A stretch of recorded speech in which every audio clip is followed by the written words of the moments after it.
Bonsoir à tous et bienvenue aux 20h de la télévision du Burkina. Voici les titres. Relancer l'enseignement et la formation technique et professionnelle, une priorité du gouvernement. 7 lycées professionnels seront ouverts dès la rentrée prochaine. Le lancement des travaux de construction de ces infrastructures a eu lieu hier à Kaya. Des détails dans un instant. Retirer les enfants de la rue et les replacer dans des centres de formation, un nouveau défi pour le gouvernement. Comment l'exécutif compte s'y prendre? Nous avons approché le ministre en charge de la famille pour en savoir davantage sur la stratégie qui sera mise en œuvre pour donner un avenir aux enfants en situation de rue. Et puis, ils réclament le désenclavement de leur quartier. Les habitants de Bassenko sont descendus dans la rue ce matin. Selon les manifestants, la pluie du 1er juin a détruit les ponts, les routes et aurait fait 3 morts. 7 lycées techniques et professionnels vont ouvrir leurs portes à la rentrée scolaire 2018-2019. Ces établissements seront construits dans 7 régions. Le lancement des travaux de ces nouveaux temples de la formation technique et professionnelle est intervenu hier à Kaya, selon le ministre en charge de l'Éducation nationale. La construction de ces infrastructures témoigne de la volonté du gouvernement de valoriser l'enseignement technique et professionnel. Des précisions avec Césaire Carrefour et Aruna Mari. Dans 6 mois, le lycée professionnel de Kaya prendra forme ici à Silimiogo, au secteur 6 de la cité du cuir. Avec la pose de cette première pierre, le compte à rebours a commencé pour les entreprises. Pour le ministre Stanislas Ouaro, ce projet traduit l'engagement du président du FASO à donner un coup d'accélérateur à la formation technique et professionnelle. Dans ces structures de formation, lorsque vous sortez, vous avez la possibilité d'être immédiatement employé ou de pouvoir vous auto-employer et employer aussi d'autres personnes. Et donc c'est vraiment important qu'on puisse les développer. Le chef de l'État s'est engagé à porter le taux d'accès à ce type de formation-là à 16% d'ici 2020. Et donc c'est ce qui nous amène à faire tous ces efforts-là. L'infrastructure sera bâtie sur une superficie de 10 hectares en 2 phases. Son coût total s'élève à 3 milliards 127 millions de francs CFA. La première phase a mobilisé plus d'1 milliard de francs CFA. Et sur les 10 hectares, le projet que nous allons exécuter actuellement concerne essentiellement ce lot. Donc vous avez ici l'atelier de maroquinerie, l'atelier du génie civil, l'atelier du génie électrique et la gestion des ateliers, plus bien sûr des latrines. Donc vous voyez, c'est environ le quart de la superficie. Donc c'est ce projet qui va coûter environ 1 milliard de francs.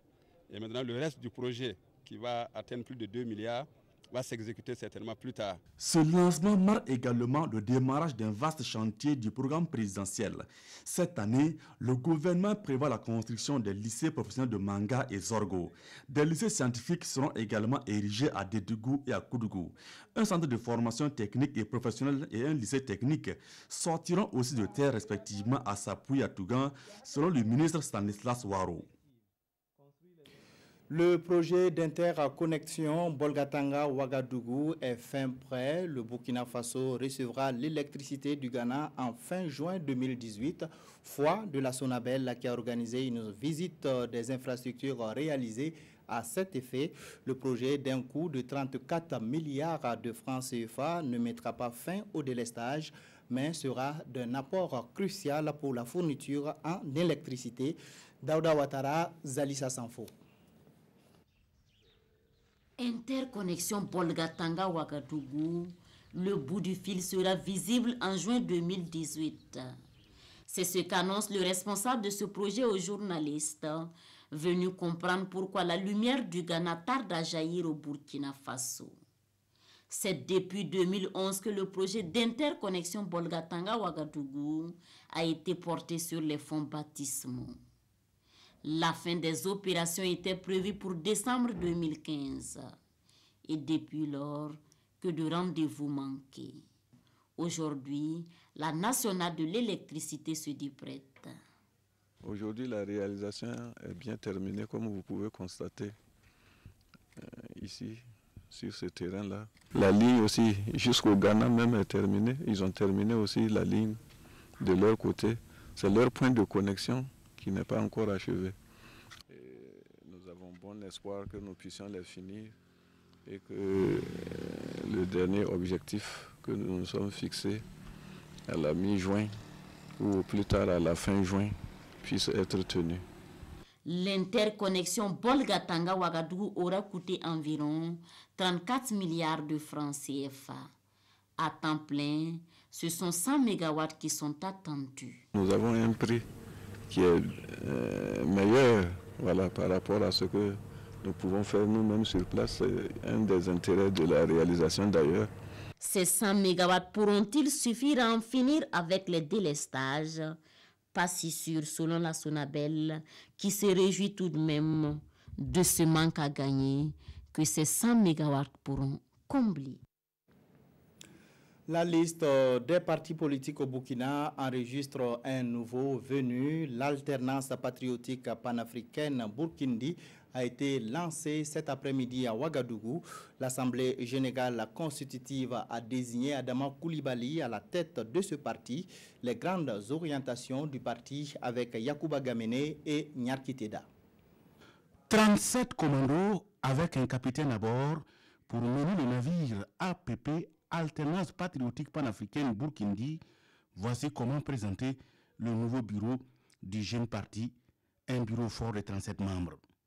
Adama Koulibaly et ses camarades se jettent à l'eau pour un changement véritable avec ce parti, un parti de gauche, ont-ils dit. Ils feront de leur victoire celle du peuple et le pouvoir au peuple.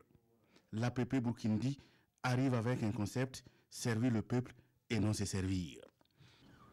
Nous sommes des patriotes déterminés à assumer nos responsabilités devant l'histoire. Nous sommes des filles et des fils du Burkina Faso, notre patrie. Nous sommes de l'Afrique et nous nous battons pour tous les nôtres. Mais pour cela, notre peuple doit être mobilisé sur la base de ses intérêts. Jamais nous n'accepterons plus qu'on nous flatte comme des enfants. Nous empêcherons les autres aussi à continuer de nous piller parce que ces richesses, c'est les nôtres, nous en avons besoin nous aussi, en premier lieu. Après, nous pourrons partager avec les autres.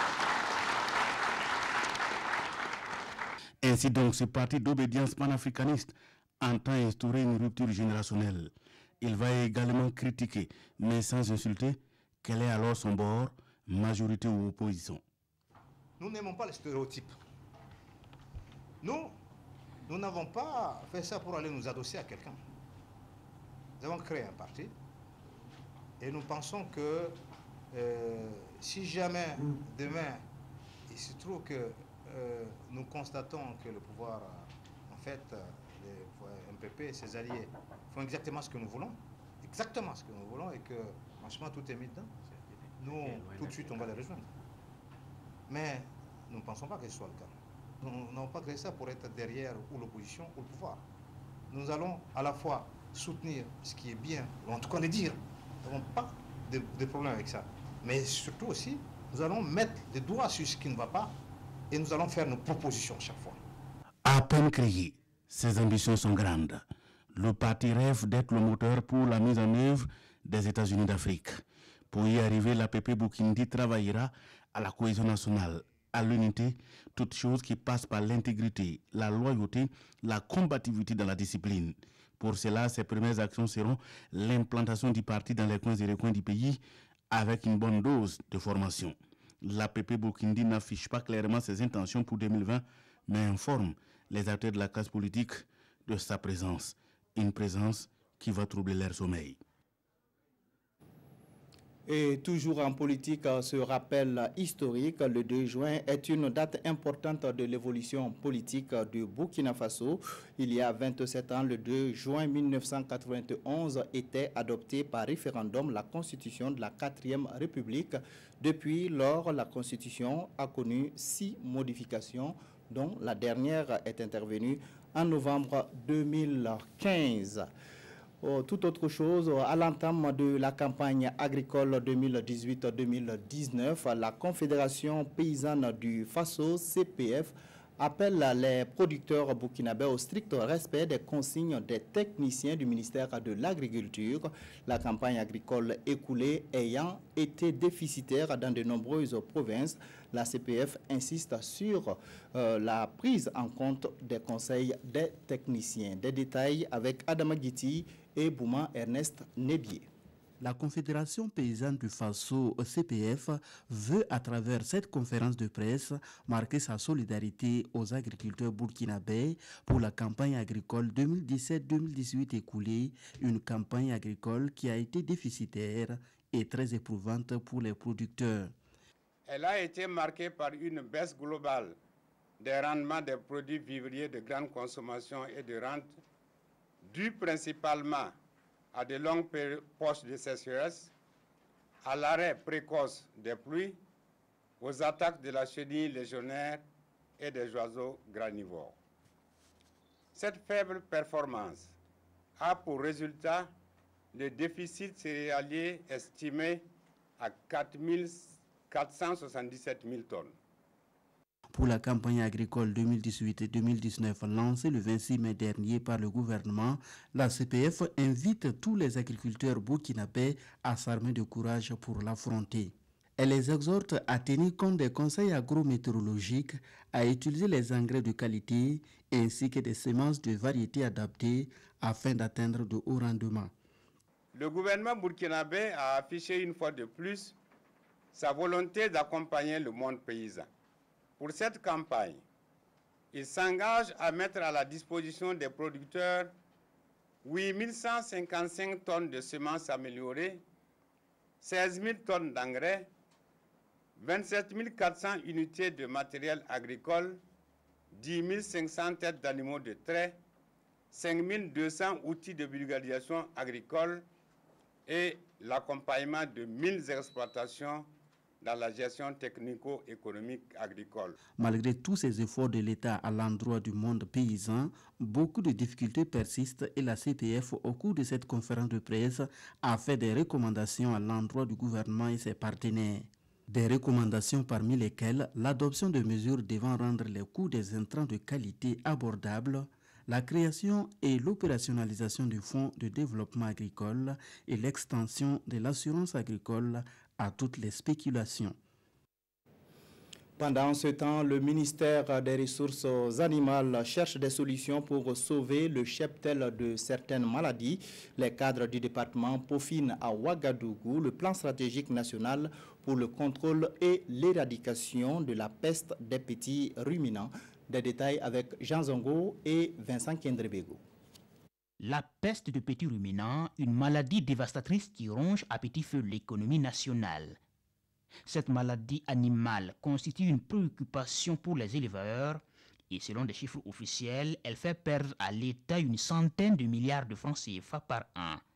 Pour y remédier, le Burkina Faso a initié un plan stratégique national pour le contrôle et l'éradication de la peste des petits ruminants, objet de cette rencontre organisée par le département des ressources animales. C'est une maladie très dévastatrice, comme on l'a dit, très meurtrière des petits ruminants, qui a un impact économique très important.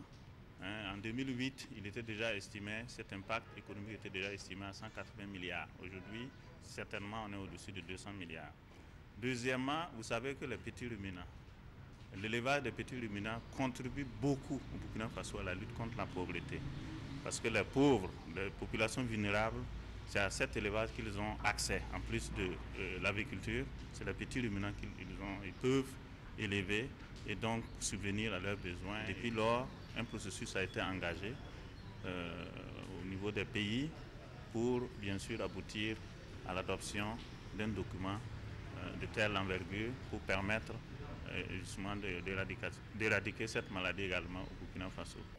À travers ce cadre référentiel, le ministère des Ressources animales et halieutiques veut se donner le moyen de renforcer la contribution de l'élevage à la croissance de l'économie nationale. Des magistrats de la Cour d'appel de Ouagadougou ont achevé hier à Koudougou une formation axée sur les cadres juridiques du secteur des télécommunications électroniques et des postes.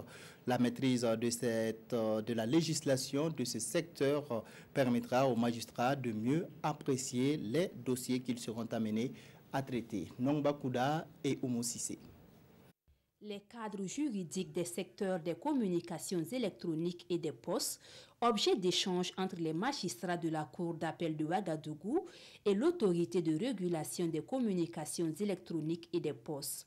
Objectif, permettre à la quarantaine de magistrats présents de toucher du doigt les réalités de ce secteur et améliorer les procédures à l'interne de l'ARCEP afin que ces décisions ne soient remises en cause par les tribunaux. Nous recherchons une juste compréhension des textes de part et d'autre, puisque le régulateur est chargé d'appliquer les textes. Également, les magistrats ont connaissance de ces textes à travers les décisions que le régulateur viendra prendre ou à travers des actions que d'autres acteurs auront en tout cas à soumettre à la justice. Au cours de ces 4 jours d'échange, les magistrats ont fait des amendements dans le but d'améliorer les textes de l'ARCEP. Les suggestions sont allées dans le sens effectivement de déjà la mise à disposition de ces textes, ce dont nous avons bénéficié ici, et aussi l'assemblage de ces textes pour en faire un document unique. Parce que lorsque vous devez aller chercher un peu partout les normes dans un même domaine, cela demande un travail supplémentaire. Mais lorsque vous les avez compilés dans un seul document, ça facilite le travail du juge. La rencontre de Koudougou est la deuxième étape des journées d'échange entre l'ARCEP et les magistrats au compte de l'année 2018, après celle de Fadangourma. Une rencontre qui a permis de passer en revue l'écosystème et la gouvernance des communications électroniques, le cahier de charges des opérateurs, les missions et attributions de l'ARCEP et le commerce électronique et la sécurité des systèmes d'information au Burkina Faso. Les habitants de Bassenko ont manifesté aujourd'hui sur l'axe Ouagadougou-Ouaïgouya, une manifestation pour interpeller les autorités communales sur les difficultés d'accès au quartier. La pluie du 1er juin a fortement dégradé les routes et les ponts, rendant le quartier inaccessible. Selon les manifestants, les inondations auraient entraîné la mort de 3 personnes. Amadou Ilboudo, Ini Janine Kambiri. Bassenko, dur de traverser, pont endommagé, route coupée, les séquelles du passage de la première pluie du 1er juin sont visibles. Sur la sortie nord de la nationale numéro 2, route de Ouaïgouya ce samedi matin, impossible de se frayer un passage, tout est barré. Les habitants de Bassenko sont en colère, ils expriment leur ras-le-bol. Nous voulons juste simplement qu'il arrache nos routes et nos ponts. Il y a un étudiant en fin de formation, médecine, qui est à Lista. Il était de Gagat, il était interne, qui est resté sur le pont. Les manifestants interpellent les autorités.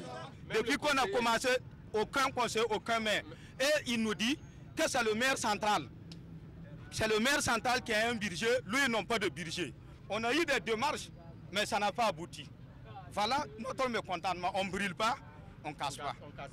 Ces habitants estiment que certaines infrastructures seraient même dépassées avant la fin de leur réalisation.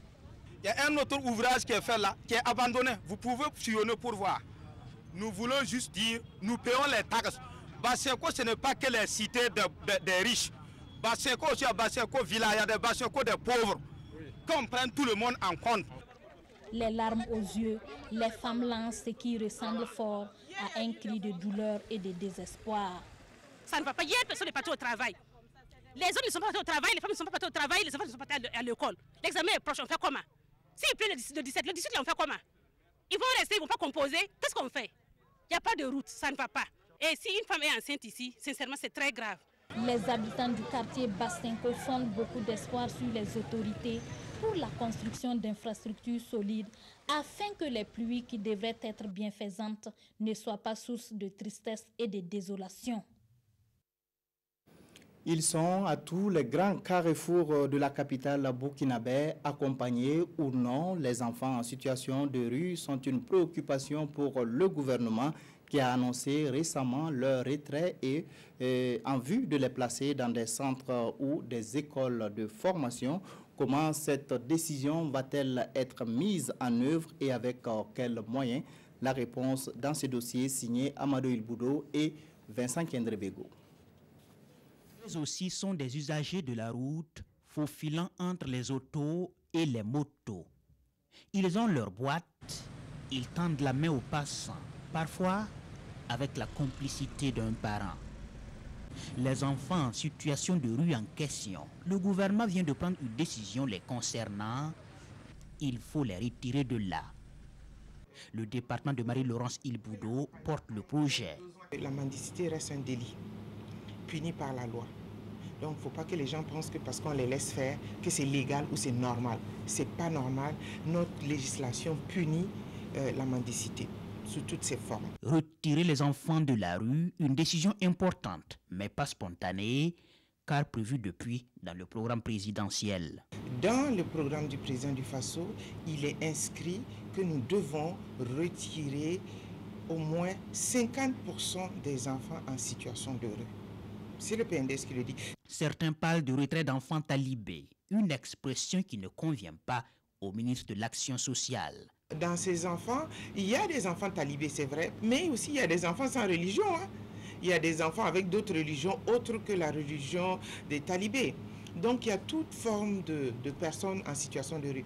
D'où la nécessité de ne pas stigmatiser les choses, de voir le problème et de pouvoir le résoudre. Et où va-t-on les amener, ces enfants à retirer de la rue? Nous avons nos auberges et nos centres d'accueil des enfants dans cette situation et ils sont accompagnés à l'école, ils sont accompagnés dans les centres de formation et nous les encadrons afin qu'ils soient des meilleurs adultes. Ou nous les mettons aussi dans des familles d'accueil. C'est une affaire de solidarité nationale et pour y parvenir, le ministre de la Famille veut l'implication de tous et a déjà commencé les concertations. Nous avons pu discuter avec la communauté musulmane. Nous allons rentrer avec la communauté chrétienne, après les chefs coutumiers. Et maintenant, nous allons travailler avec les sociétés civiles qui travaillent dans ce domaine, parce qu'il y a déjà eu des acquis aussi dans ce domaine. Donc nous allons quand même capitaliser ces acquis pour en faire une action porteuse. La tendance est favorable au projet selon Laurence Ilboudo. Et si tout se passe bien, 50% de ces enfants devraient quitter ces espaces publics d'ici à 2020. Les parents qui ont un grand rôle à jouer dans l'éducation et l'épanouissement des enfants étaient à l'honneur ce 1er juin, déclaré Journée mondiale des parents par les Nations Unies. À l'occasion, une de nos équipes s'est rendue dans une famille de la ville de Gawa. Le reportage est signé Isaka Nana. Nous sommes dans la famille Somandé, au secteur 3 de la ville de Gawa.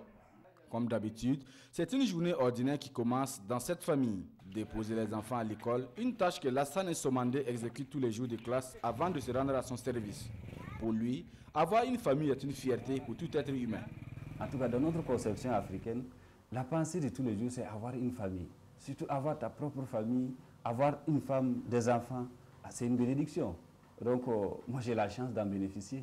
Je ne peux faire que dire Dieu merci et prier le bon Dieu qu'il puisse m'accompagner afin que je puisse m'en occuper. Pour ce chef de famille, l'investissement capital pour tout parent, c'est d'assurer un avenir radieux pour sa progéniture en leur inculquant certaines valeurs cardinales de la société et surtout à travers leur scolarisation. Et l'école, c'est franchement l'éclairage pour tout le monde. Aujourd'hui, moi j'ai eu la chance que mon papa m'a mis à l'école. Eh bien, là où moi je ne suis pas arrivé, j'ai l'obligation de faire de sorte que les enfants arrivent. Surtout que les enfants puissent me dépasser. S'ils ne me dépassent pas, là, il y a un problème. Mais je crois qu'avec la proximité que nous avons, on va arriver. Donc, on essaie de faire et on espère que ça va aller.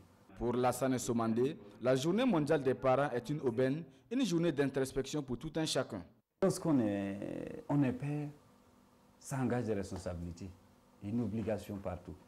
Il ne faudrait pas qu'on voit un enfant qui, au quartier, lorsqu'on dit qu'il y a quelque chose qui ne va pas, c'est lui.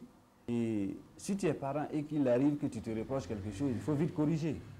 Et surtout éviter qu'à l'occasion, que toi-même tu ne dis pas non. Bon, chaque fois je n'ai pas le temps ou bien vraiment je suis à distance avec ma famille. C'est vrai que ça arrive, mais l'idéal c'est que chacun soit à proximité de sa famille. Voilà. Sinon la journée est très bien, très salutaire. Instituée en 2012 par les Nations Unies, la Journée mondiale des parents est célébrée le 1er juin de chaque année. Elle vise à rendre un hommage au dévouement des parents, à leur engagement et à leur sacrifice pour assurer l'avenir de leurs enfants. En culture, la FEPACI, la Fédération panafricaine des cinéastes, a décidé d'établir définitivement son siège à Ouagadougou.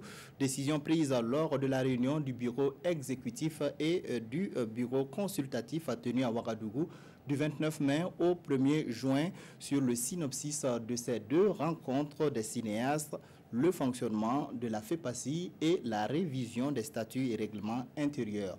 Gérard Sommet, Kadissanoro. Les cinéastes du continent africain et de la diaspora membres de la FEPACI se sont donné rendez-vous à Ouagadougou pour la réunion du bureau exécutif et consultatif. Pendant 4 jours, ils ont fait l'état des lieux de l'organisation qui rencontre actuellement des difficultés. La révision des statuts et règlements intérieurs était aussi à l'ordre du jour. La grande conclusion de la rencontre a été d'établir définitivement le siège du secrétariat exécutif à Ouagadougou.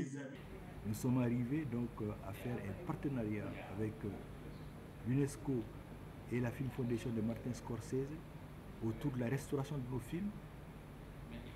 Les films sont en train d'être restaurés et à l'ouverture nous avons montré un de ces films restaurés, Soleil Haut de Med Ondo. Donc nous avons 50 films que nous allons restaurer. Nous allons vers un fundraising pour essayer donc de recueillir suffisamment d'argent pour les différents projets.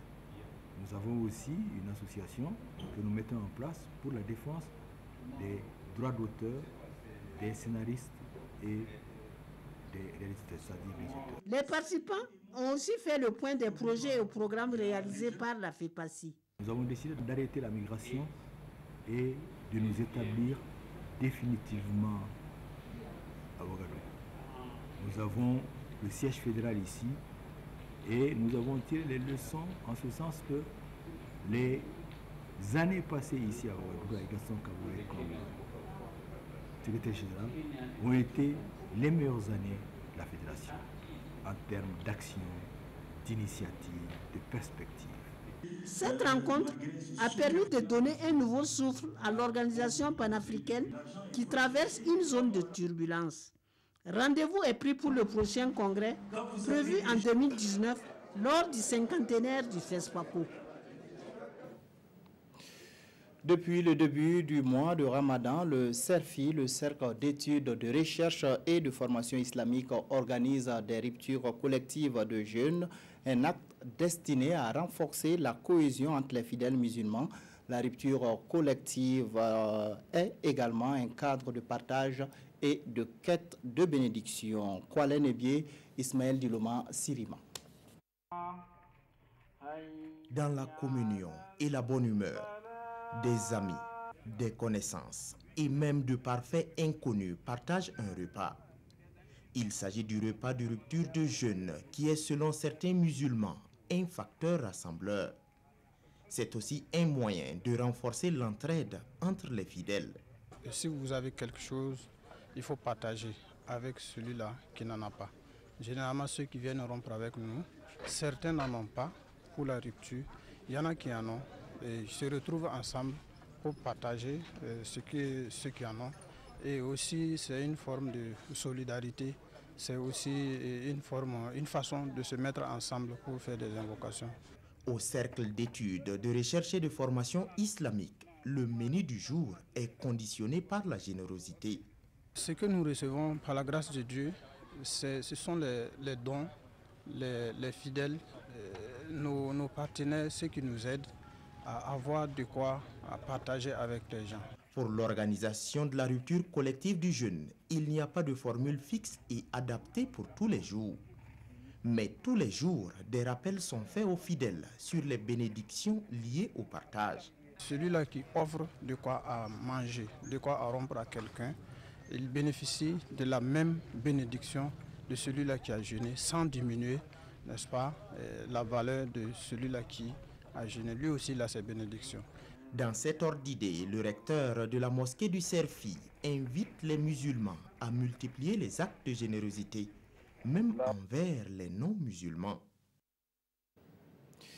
Et puis l'annonce d'une probable rencontre entre les présidents américains et nord-coréens inquiète le Japon et la Corée du Sud. Les deux pays appellent à la vigilance au regard des tentatives de rapprochement avortées. Une semaine après avoir annulé la rencontre, Donald Trump a finalement confirmé que le sommet avec Kim Jong-un aurait bel et bien lieu.